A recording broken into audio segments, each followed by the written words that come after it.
ও কখন আড়াই মেরে বেরিয়ে যাবে আপনি জানেন। শুভর জ্যাজ সিটির মুক্তির তারিখ ফেব্রুয়ারির শুরুতে সনি লিভে মুক্তির কথা থাকলেও তারিখ পাল্টিয়ে সিরিজটি দেখা যাবে আসছে ঈদেই।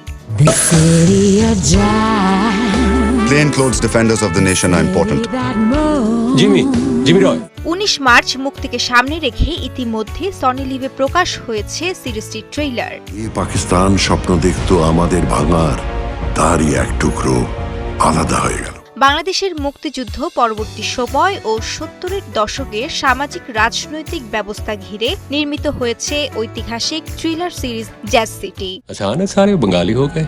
বিশল্য করেনি বর্ডারের ওপারে, ওখান থেকে গিয়ে নিয়ে আসতে। ট্রেইলারে দেখা গেছে এক জ্যাজ ক্লাবের আড়ালে গড়ে ওঠা এই গল্পের প্রেক্ষাপট 1971 সালের কলকাতার শহরের পুরনো ঐতিহ্য আর রাজনৈতিক অস্থিরতার সংঘাতে এগিয়ে চলে কাহিনী।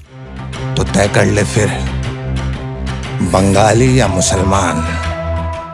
সঙ্গীত, রহস্য এবং মানসিক দ্বন্দ্বের মিশ্রণে নির্মিত জ্যাজ সিটি বাংলাদেশের মুক্তিযুদ্ধের সময়কার তৈরি হওয়া এক প্রজন্মের গল্প, যাদের নীরবতা আর প্রতিরোধের মধ্যে একটিকে বেছে নিতে হয়েছিল। जो इंडिया की मदद का सबूत बन जाए।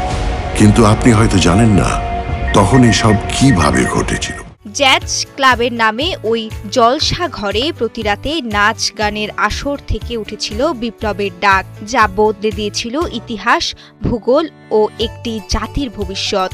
সেই গল্পই দেখা যাবে সিরিজে।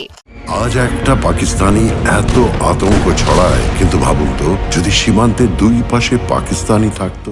জ্যাজ সিটির কেন্দ্রীয় চরিত্রের নাম জিমি রায়, আর সেই চরিত্রে অভিনয় করেছেন আরিফিন শুভ। সিরিজের শুভর বিপরীতে দেখা যাবে সৌরসেনী মৈত্রকে। क्यों चाहिए भाई आजादी, बांग्ला।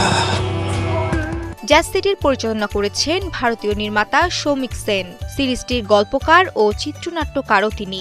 এর আগে তিনি জুবলি সিরিজ বানিয়েও পরিচিতি পান। একটি সুড়ঙ্গের অন্ধকার থেকে উঠেছিল এক স্ফুলিঙ্গ, শ্রেয়া রায়, সোজা 71, পৌঁছেছিল ঢাকা। কলকাতার পার্ক স্ট্রিটের জলসাঘর জ্যাজ সিটিতে।